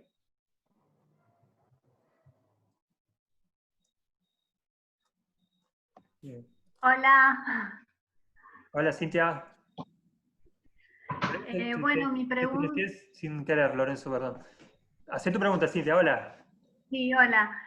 No, yo lo que había preguntado es si puede ser que haya consumo postergado, porque si está aumentando el dólar y todo el mundo compra dólares, es evidente que tienen un ahorro de alguna forma. Entonces pensaba que tal vez es consumo postergado que después de la cuarentena se va a volcar al mercado. Si eso es una posibilidad o no. Y eso, bueno, puede influir en que la caída del PBI no sea tan terrible. Es bueno el punto, Cintia. Los 200.000 millones de dólares que tenemos en billetes los argentinos, es justamente esto, consumo postergado, es ahorro, ¿no? Que encima ahorra una tasa de interés cero, que encima con inflación en el mundo se va achicando ese stock. Y esto puede pasar. Ahora, con la pandemia pasaron dos cosas. Hubo un 15% de los hogares que ahorran más que antes. Por ejemplo, dejan de hacer actividades en el exterior, no se van de vacaciones de invierno, etcétera, etcétera. Y ahí sí, a ellos les están sobrando pesos. Ahora hay un 46% del resto de la población que está ahorrando menos, o que tiene que endeudarse. Entonces, el primer punto es que es muy dicotómico lo que está pasando. Y sí, la Argentina, ese fondo, esos ahorros están ahí. En algunos momentos la gente dice, se ve que la cosa se tranquiliza y bueno, compran un inmueble o compran un auto. además con la brecha, bueno, en realidad estoy comprando un auto a lo que sería al $10.000, que es mucho menos, porque en realidad si lo compro, vendo mis dólares, en el paralelo tengo mucho más peso y con esos pesos puedo comprar más. Eso va, pero bueno, tiene que haber confianza, estabilizarse la situación, y hoy es difícil. Siempre está, ese ahorro está, por eso digo, es un fondo anticíclico, está. La pregunta es qué hace que dejemos de acumular eso y empecemos a volcarlo. Como vos bien decís, incluso para el consumo, si vos buscás parte de eso en el consumo, probablemente la situación sea mejor. El problema de la demanda yo lo veo es que incluso levantada la cuarentena va a haber mucha gente que va a seguir con miedo al coronavirus, al contagio, y algunas actividades, ir a un restaurante va a ser para los más osados, entonces vas a tener gente que no va a querer, por más protocolo que haya, etcétera, que no va a querer. Entonces, también va a haber una cuestión de ahorro precautorio, ni siquiera por cuestiones financieras, sino porque la gente no quiere consumir algo que antes consumía, como ir a un recital, etcétera, porque va a tener miedo. Entonces, cuando uno pone todo esto, uno ve que por más que estén los fondos ahí, difícilmente, yo creo que el ahorro precautorio, ya sea de aquellos que ahorran, que tienen capacidad de ahorrar un poquito más, como aquellos que podrían gastar en algo que por temor a contagio pueden sacar del menú, va a tener lamentablemente un impacto negativo, y por eso es que también la recuperación la vemos más lenta. Porque después del shock de oferta, que es la cuarentena, que es decir, no podés entrar a una fábrica, no podés producir, viene el shock de la demanda, ¿no? Y la demanda, hasta, digo, de hecho, muchos hablan de una nueva normalidad, es decir, algunos bienes que por 1 o 2 años, el tema del turismo, el tema de viajar en avión, el tema de los recitales, digo, van a ser o virtuales o, digo, pero se van a algunas cosas sí cambiar, digamos, ir hacia una nueva normalidad. Bueno, voy a unificar 2 preguntas sobre el tema Vicentín, una de Mariano Stancato. El caso de Vicentín, ¿qué es la intervención del gobierno? Si podés explicar, si te parece legal, quizás es más jurídica, pero bueno, ¿qué efecto tuvo sobre la economía y la negociación de la deuda? Te felicita por la charla. Y Renzo Bonafé también, si crees ¿qué crees que pretende el gobierno en materia económica y del dólar con la expropiación? A ver, el primer punto legal paso, sé que el problema no era tanto la expropiación, sino la intervención. De hecho, les comento que yo, el día que Moreno salió a decir que era facultad del Poder Legislativo y no del Poder Ejecutivo intervenir en una empresa, yo sinceramente, después de lo que hizo interviniendo el INDEC, para mí fue el mundo del revés. Dije, ya está, lo he visto todo en la Argentina. Pero incluso a pesar de eso, el argumento seguía teniendo cierta validez, y hay muchos constitucionalistas que dicen que el tema de la intervención, no sé si legal, pero que está mal, pero estoy repitiendo de oído. Sí me parece que puede ser tiene un impacto sobre todo a nivel político y a nivel económico muy importante. Ya lo había mencionado antes. Una semana antes, reunidos con los principales empresarios del país, una señal totalmente distinta a lo que era quizás el gobierno de Cristina, hablándoles bien, no esperen nada raro de mi gobierno, etcétera, etcétera. Una semana después haciendo este proyecto a las apuradas, hasta digo, incluso judicialmente con problemas. Digo, si hay muchos constitucionalistas que lo objetan es porque algo estaba mal. Y el problema es que la confianza es muy difícil de recomponer. ¿Y quién le cree? O sea, estos empresarios, popes empresarios, ¿le van a creer de nuevo a Alberto Fernández? Ustedes saben el cuentito de Pedro el Lobo. La primera vez que viene el lobo, y bueno, ese es el problema. Entonces ahí puede haber un quiebre que es muy difícil de remontar, así que cuidado con eso. Y a nivel político también es extraño. O sea, ¿quién tiene la batuta? Hasta ahora Cristina no se metía en temas económicos. Alberto podía hacer de alguna manera. Pero acá aparece una intervención, aparte de la propia Anabel Fernández Sagasti ahí como agradeciendo al presidente que había tomado su proyecto, el proyecto de la Cámpora, diciendo que no era el proyecto del presidente. Entonces, ¿quién se lo impuso? ¿Quién tiene el poder en la Argentina? Vuelven todas esas situaciones en medio de una pandemia que se extiende. Se extiende el tema de la Argentina en default, no se consigue un acuerdo. Se extiende mi cabellera. Digo, millones de cosas se extienden, no se resuelven. Y el problema es que mientras no se resuelvan las cosas, todo empeora. La situación social es más dramática, las empresas pueden estar al borde de la quiebra, van a hacer más. Digo, realmente son esos tiros en los pies, ¿viste? Que uno dice, o golpe autoinfligido, o un error no forzado. Digo, no necesitábamos más ruido. Y viene en el peor momento, a mi entender. Incluso en un momento en que la gente se está cansando de la cuarentena, está empezando a ver con peores ojos a Alberto Fernández. Bueno, necesitas, justamente ahora, cuando necesitas más cuarentena en el AMBA, y que te sirve más tener una coalición, un presidente con buena imagen, cuando más la necesitas, más siento que va perdiendo imagen, y todos lo ven, aumentando la imagen negativa y aumentando la imagen positiva. Y bueno, la inversión es eso, es confianza también. Y esto aparte bloquea uno de los aspectos claves que todo el país que todos los países tienen que tener para tener inversión es seguridad jurídica, y si está puesta medio hoja, que es la seguridad jurídica. Así que nada, yo lo creo que es muy inoportuno en un momento que además impactó indirectamente en la negociación de la deuda, no mucho, pero indirectamente algo sí, todo esto generó algo de ruido. Y bueno, nada, la verdad que el propio Alberto Fernández está ayer en un diálogo muy agresivo, en la propia conferencia fue sin pregunta a los periodistas, digamos, si quería vender una imagen se fue para el otro lado, y yo insisto, hay que ver si esto no es un punto, una encrucijada, ¿no? Que las encrucijadas en general se ven para atrás, ¿no? Es decir, si esto rompió la relación con los empresarios, si se va a poder componer, si se va a volver a moderar Alberto, digo, ya hoy, justamente en un momento muy incierto se sumaron dudas y incertidumbre, y eso lo veo muy negativo. Muy bueno. Daniel Tambone, ¿estás por ahí para hacer la pregunta? Daniel. Hola, hola. No sé si me escuchan. Sí, se te escucha, perfecto. ¿Se escucha? Perfecto. Bueno, buenas tardes a todos y felicitaciones por la exposición, ha sido muy clara. Pero hay un montón de dudas que avanzan tanto en el corto como en el largo plazo.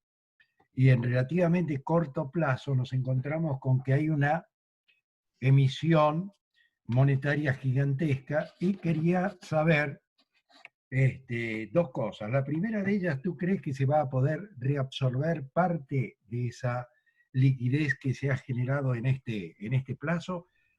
¿Y cuál crees tú que serían los instrumentos que adoptaría la administración económica para absorber esa liquidez? Bien, Daniel. Mira, el primer punto es que ya el Banco Central le giró 1 billón, en español, o sea, 1 millón de millones de pesos, de asistencia al Tesoro, a través de utilidades o adelantos transitorios. Pero la base monetaria no aumentó en esa cantidad, de hecho aumentó en menos de medio billón. ¿Qué significa esto? Que ya está esterilizando parte de esto el Banco Central.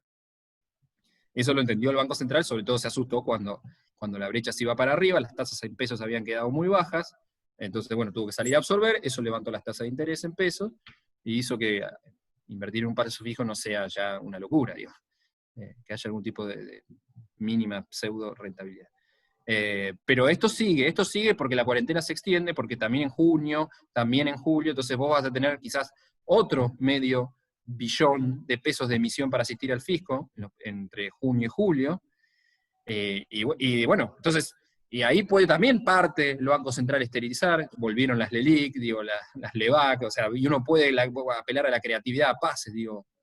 Pero el primer punto es, para que esto no se perciba como que termina mal, como vos decís, un estallido, es, primero decir, el déficit fiscal es transitorio. ¿Qué quiero decir esto? Que yo voy a llegar para septiembre, ya el Tesoro no le va a pedir emitir más al Banco Central. Bueno, primer paso en el que uno puede decir, bueno, hay una inundación, viene el agua, pero llega un punto que se empieza a frenar el agua. O sea, ya arriba no hay más agua. Entonces, bueno, el primer punto. Y después ver cómo el Banco Central, que ya está esterilizando parte de esta inundación de pesos, está subiendo la tasa de interés, etc., cómo lo tiene que articular muy bien en el tiempo. Es decir, no puede dormirse, tiene que, a la salida de la cuarentena, yo a veces me preocupa que Pelle dice, no, ahora cuando volvamos al nivel de actividad, cuando se recupere el nivel de actividad, se termine el confinamiento, la demanda de dinero va a crecer. Pero también están usando el argumento que la demanda de dinero está creciendo durante el acuarentamiento o el confinamiento, porque la gente quiere tener más efectivo. Entonces, no, las dos cosas no pasan. Entonces, cuidado con pensar que la demanda de dinero va a crecer cuando se reactive la economía. Yo creo que lo que va a aumentar es la velocidad de circulación del dinero, pero no necesariamente la demanda de dinero. Son dos cosas distintas, entonces ahí hay que tener cuidado. El Banco Central debería ser prudente, y para septiembre, primero, si faltan medio billón de pesos que emitir para financiar al fisco, que absorba parte de eso. ¿Y después qué te va a quedar? Bueno, la base monetaria va a aumentar en 1 billón quizás. Bueno, ir de a poco pensando en digerir esos pesos. Vos podés, después, ya cuando el déficit primario esté estabilizado y no siga llegando el agua, ver cómo va sacando de a poco con balde el agua que te inundó la casa, ¿no? Pero es una operación muy compleja, y se tiene que hacer bien en el segundo semestre de este año. El miedo está, ya te diría que el Banco Central está alertado, está esterilizando parte de lo que le emite. O sea, por un lado le da los pesos al Tesoro para que gaste y cubra su déficit, pero por otro lado se los saca al sector privado, esterilizando. Pero esto es un proceso que tiene que durar todo el segundo semestre, con las dos condiciones. Primero que la inundación de pesos se frene, y para eso el déficit primario tiene que ir a cero en septiembre, por ejemplo, a volver a la situación pre-cuarentena. Y la otra condición es que esa esterilización se vaya haciendo gradual, pero a un ritmo correcto, y que la gente te crea, y que en el medio no te vayan... Porque incluso no solo está el riesgo de que se vayan al dólar, sino que con los pesos se los quieren sacar de encima y compren cualquier cosa. Así que ojo con eso, porque ahí podés tener desabastecimiento. Falta algo en góndola, la gente se asusta más, va a sacarse más rápido los pesos de encima y tenés una dinámica muy difícil. Así que es un riesgo existente y yo lo marqué. Pero bueno, esperemos que haya expertise y no se materialice. Muchas gracias. Gracias, Daniel. Gustavo Bonari, y se prepara Nico Bernabé para hacer la última. Gustavo Bonari, ¿estás por ahí? ¿Gustavo? Dale, o Hola, ahí está. Ahí está, Gustavo. ¿Está? Dale. Listo, ¿qué tal? Lorenzo, una consulta. Bueno, por todas las preguntas que se hacen, veo que el futuro argentino es incierto. No sé si incierto o muy incierto. Pero la pregunta, más que toda, es, con los dólares que la gente ahorra, que vos dijiste son 200.000 millones. Billetes, sí. Sería así, eso más que todo es porque el argentino tiene la educación del ahorro. ¿Qué pasa si el argentino tendría una educación económica y financiera, como otros países, como Estados Unidos? ¿La realidad argentina sería distinta? Gracias, Gustavo. A ver, el huevo y la gallina. Yo lo que creo es que la inestabilidad macroeconómica, la inestabilidad fiscal, la inestabilidad cambiaria, hicieron que el que tenía capacidad de ahorrar en pesos, vea que en pesos no era la alternativa. Entonces, fueron a ¿qué es lo más seguro? Dólar, billete, plazo fijo, pero incluso después del 2001-2002, quedó más claro que el dólar billete era más seguro que el dólar billete en una cuenta bancaria, por el corralito, por la odisea de los giles, fíjate, la odisea de los giles, justamente todos juntan plata para rescatar una cooperativa. O sea, eso es lo que necesitamos, que los ahorros, las cajitas de esos dólares vayan a la inversión productiva. Pero justamente por todos estos golpes, hoy incluso se atesoran billetes. En billetes es en caja de seguridad, en colchón, en latas, hasta ese nivel de desconfianza. ¿Y por qué? Porque justamente sistemáticamente te fueron matando la posibilidad. Bueno, si yo tengo un plazo fijo en dólares o un depósito en dólares, no me va a pasar nada. No, falso. En 2001-2002, el que depositó dólares va a cobrar dólares, minga. Entonces, cada uno de esos golpes fue minando la confianza. Entonces, es casi una reacción ante esta situación de desconfianza, sea australes, sea pesos, etc. Algo que no sucedía empezó a suceder y ahora se arraigó. Y con razón, porque cada crisis que pasa te dice compra dólares. Por ejemplo, el que antes de las primarias compró dólares por las dudas. Yo compro dólares porque, si por las dudas va a haber elecciones, compro dólares. ¿Qué pasó el día después de la primaria? Saltó el dólar. Después, antes de las presidenciales, yo compro dólares ahora, los 10.000 dólares, mira, ya pusieron ese, aprovecho ahora, compro los 10.000 dólares, no pago el jardín, no pago nada. Hay casos concretos que no pagaban las cuotas, todos los pesos los dolarizo. ¿Por qué? Porque puede ser peor. No fue peor el acceso al dólar, 200 dólares, pero ya después se armó la brecha. Entonces, vos ganabas porque con los dólares billete ya no los pagabas a 55, 60, podías conseguir 90. Entonces, cada uno de esos episodios, el que tenía los billetes en la casa, en dólar, en la cajita, y que no los fue a llevar al banco, se quedó con los dólares de billete. El que lo puso en el banco, entonces todo eso fue lo que generó. Entonces el problema son 40 años, o 50 años de esto, de golpe tras golpe tras golpe. Ya no era la inflación, después ya ni siquiera de seguridad en los bancos. Entonces, ¿cómo desarmas todo eso? ¿Por qué hay 200.000 millones de dólares en billetes que pagan tasa cero? Algunos se rompen, algunos quedan en desuso, Washington chiquito ya no te lo aceptan, y perdés contra la inflación. Porque no hay otra cosa. Y lo otro es el real estate. Es el otro refugio por excelencia.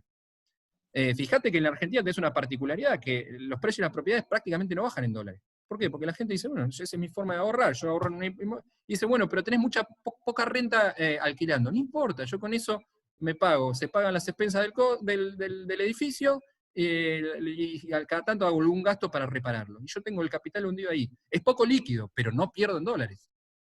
Es poco líquido porque no es fácil, justamente en los momentos de crisis andá a vender un departamento. Pero estas son las dos reacciones a todos los golpes del pasado, a nuestra historia, a nuestros 40, 50 años de fracaso.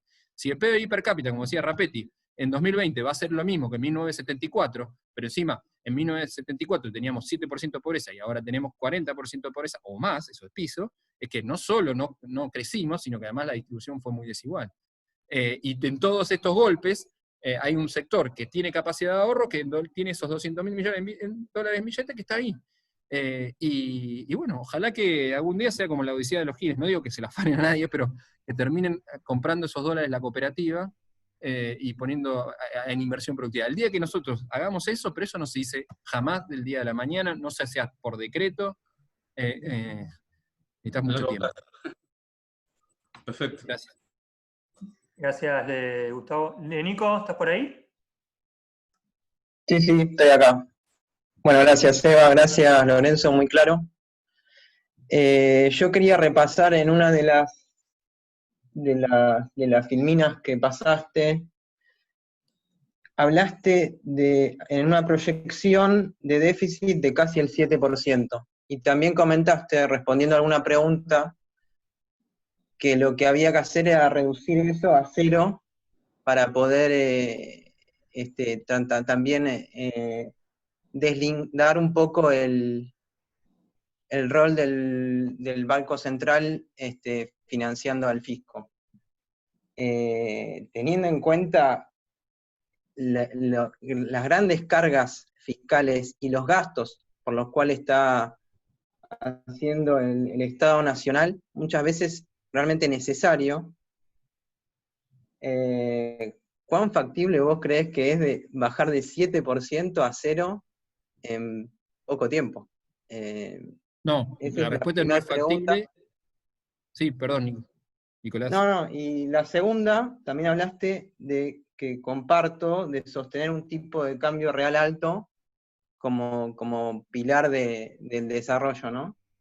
Y también en una de las preguntas de Seba compartían esa visión. ¿Cómo ves factible? Porque yo creo que cada vez que hace una devaluación, o que hacía una devaluación en el gobierno anterior, se fijaba en el tipo de cambio real multilateral, que es comparar con diferentes monedas para los que no saben, y decían, somos competitivos y demás, y al toque ya perdíamos la competitividad del tipo de cambio real, claramente por otros factores, pero ¿cómo lo ves? Si es alcanzable también, o sea, creo que las dos preguntas tienen que ver con la factibilidad de las cosas en las condiciones en las cuales estamos. Muchas gracias. Bueno, la primera, como te decía, estamos previendo para este año un déficit primario de 6 puntos del producto. Y el año pasado Macri había dejado medio punto del producto. Hubo un punto del producto, si sumás algunas cosas extraordinarias, y tuvo una discusión, pero no importa. Nadie está pretendiendo que, de hecho, durante la pandemia, y nosotros creemos que no hay otra más que emitir, pero hacer tanto el ATP como el IFE, digo, ingreso familiar de emergencia, y el pago de salarios a las empresas, que todavía que se les desplomó la facturación, son necesarias. Lo que yo estaba diciendo es, ¿qué hacemos el día después de la cuarentena? Ponerles, se levantan para septiembre, ya vuelven a la escuela todos, bien. La señal tiene que ser, miren, voy a volver a la situación previa. El IFE lo mantengo un poquito más, 2 o 3 meses, porque hasta fin de año quizás, porque el empleo negro no se va a recuperar de un día para el otro, pero dejo de pagarle a las empresas los sueldos. ¿Y cuál es la idea? Que en 2021 todo el gasto excepcional que yo tuve que hacer por la pandemia lo minimizo, o sea, lo voy sacando. ¿Lo voy sacando para qué? Si el año que viene además se recupera la recaudación, porque no tenés fenomenal caída de la recaudación que tuviste estos meses, vos podés decir, bueno, el año que viene puedo aspirar a un déficit primario de 2 puntos. Pero financiar 2 puntos del producto con emisión es una cosa. Financiar 6 no va. Eso es lo que tenés que... Y ahí tenés que dar certezas. Digo, no tenemos presentado ni siquiera el presupuesto del 2020, digo, y ya se habla del 2021. Bueno, pero tenemos que dar algún tipo de certeza. Es el sector público el que tiene que dar la certeza. Todo está bien, vamos, primero queremos arreglar la deuda. Bueno, en algún momento arreglar la deuda y empezar a dar certeza. Lo mismo que el Banco Central. Bueno, sí, yo voy a esterilizar un poco, igual va a crecer la demanda de dinero. Pasate del lado. Si hoy la gente tiene miedo que haya una explosión monetaria, decir, voy a ser muy contractivo, no va a pasar nada, etc. Aunque sea anunciarlo después, pero da algún tipo de tranquilidad. Después puede decir, bueno, que producto de la pandemia tuvimos que extender más el IFE, entonces hubo más gasto, entonces tuve que financiarlo. Pero digo, empecemos a que el sector público dé alguna certeza, que reduzca la incertidumbre, que no genere incertidumbre. El caso de Vicentín es generar incertidumbre, que reduzca incertidumbre, que dé algo más de certeza. Eso ni más ni menos. Y respecto al tipo de cambio real multilateral, o el tipo de cambio real, este gobierno les heredó un tipo de cambio real en torno al promedio, un poquito más alto, un poquito menos. Sí es cierto, primero, que subió mucho las retenciones, que Macri había prácticamente eliminado. Entonces hay que, ojo, el tipo de cambio real efectivo en algunos sectores está 10 puntos por debajo del promedio histórico, ya no me gusta, porque digo, el campo no lo tenés que exprimir tanto. Necesitas que siga, que meta valor agregado. Si le sobra poco, ¿cómo va a invertir? ¿Cómo vamos a hacer proteínas? ¿Cómo vamos a poner valor agregado? Por eso yo decía, el tipo de cambio real tiene que quedar arriba del promedio histórico, y el tipo de cambio real efectivo, al sector que más retenciones le ponga, que esté en el promedio, que es el agro, porque es el sector más productivo que tenemos. O sea, para que en ningún caso lesionar la rentabilidad, que es el día de mañana que te va a generar inversiones, productividad, que seamos no sé si el supermercado del mundo, pero por lo menos que agreguemos valor, proteínas, etc. Y que no exportemos el poroto de soja.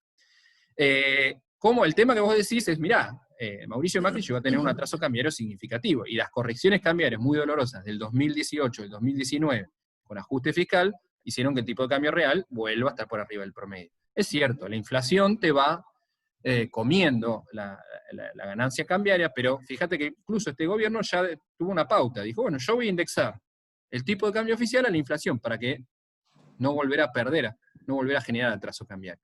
Lo que no contaba el gobierno es con la pandemia y que Brasil depreció un montón. El problema es que Brasil, México, tenemos una apreciación con esos socios comerciales muy grande, de 15, 25%. Y el producto que México y Brasil son de los pocos países que nos compran industria, valor agregado. Entonces, si vos quedás 25% menos competitivo que Brasil, ¿a quién le vas a exportar industria? A nadie. O a México. Y sí, vos podés decir, bueno, el tipo de cambio real con China está bien, con Estados Unidos está bien, sí, pero a ellos no les ibas a exportar industria. Entonces, ahí también hay una cuestión importante. También lo podés hacer vía reintegros. En vez de retenciones, que darle reintegros a la industria. Digo, hay otras alternativas, pero yo creo que el riesgo justamente de indexar el tipo de cambio a la inflación es que la inflación nunca baja, porque si el dólar siempre está moviendo 2 o 3 puntos, por la inflación de 2 o 3 puntos, ahí viene más la dificultad. Algunos dicen, bueno, tenés que hacer un plan de estabilización, devaluás y tomás muchas medidas para que la inflación sea menos que la devaluación, entonces quedás con un tipo de cambio real, un nivel más alto de tipo de cambio real competitivo, tratás de bajar la inflación a 2-3% mensual y después indexás el dólar. Entonces preservás ese tipo de cambio real, pero tenés que convivir con niveles altos de inflación. También es cierto que vamos a tener que convivir por un tiempo con niveles altos de emisión. Entonces quizás esa sea la alternativa. Indexar, por eso yo pongo indexación o plan de estabilización. Ahí en el frente inflacionario hay que tomar una de las dos posturas, todas tienen pros y contras. Gracias, Nico. Gracias, Lorenzo. Primero agradecerte la calidad de tu exposición y preguntarte si tenés para una más, que están acá preguntando. ¿Se puede hacer una más? Dale, la última. Y la última, cerramos. Es bien concreta sobre preguntan si la dolarización, como el modelo de Ecuador, es la respuesta a la crisis, a la inflación. Es la más difícil, es la más cortita y la más larga, podríamos estar 5 o 10 minutos. A ver, aspiracionalmente no es la respuesta, vos podés incluso tener atraso, como le está pasando a Ecuador, porque tuvo mucha inflación en su momento, con los precios de los petróleos arriba, y cuando bajaron los precios de los petróleos no tenía que exportar, y bueno, o sea, ellos también entraron en un default. Digo, no es necesariamente la solución, sí te da solución al tema de la inflación. El tema de la inflación, como la convertibilidad, la dolarización te lo soluciona. Digo, la inflación baja, Ecuador tuvo un poquito de inflación, porque con el precio de petróleo todo tenía más plata, y bueno, eso generó que tengan un poquito más de inflación, pero de un dígito alto, pero no 2 dígitos. El problema es que aspiracionalmente la Argentina pierde todo control de la política cambiaria, perdés la soberanía. Digo, a cierto punto es como, bueno, si con tu mano siempre vas a robar, y la verdad, cortate la mano, pero, digo, ¿por qué no hacemos bien las cosas? No robemos y listo, y usemos las manos para lo correcto. Entonces, me parece que es cercenar la política monetaria y la cambiaria porque fracasás tanto, quizás no haya otra solución, pero fracasás tantas veces con tu política, ¿qué decís? Bueno, listo, el Banco Central no emite y es una caja de convertibilidad, pero en vez de que sea como la convertibilidad que es 1 a 1, que sea ficticio, ahora es dolarizar y listo, no existe el peso. Ya está, si nadie quiere tener peso, vayamos a ese extremo. Si es inevitable que la Argentina no puede generar confianza en su propia moneda, y bueno, evidentemente. Ahora, el problema es que va pasando el tiempo y no lo logramos. Entonces, el argumento que yo defiendo, que es que que tenemos que tener una moneda propia, tenemos que tener soberanía cambiaria y monetaria para poder en algunos momentos, por ejemplo, como ahora, si tenés que emitir, no como Ecuador que no puede hacer nada. Digo, pero para eso tenés que ganarte la confianza. Y es un proceso tan largo que a veces, bueno, lo otro, el atajo, no sé, qué sé yo, cortarse la mano quizás no sea tan malo. Pero, no sé, es aspiracional. Te la contesto porque soy joven y todavía creo que podemos hacer las cosas bien.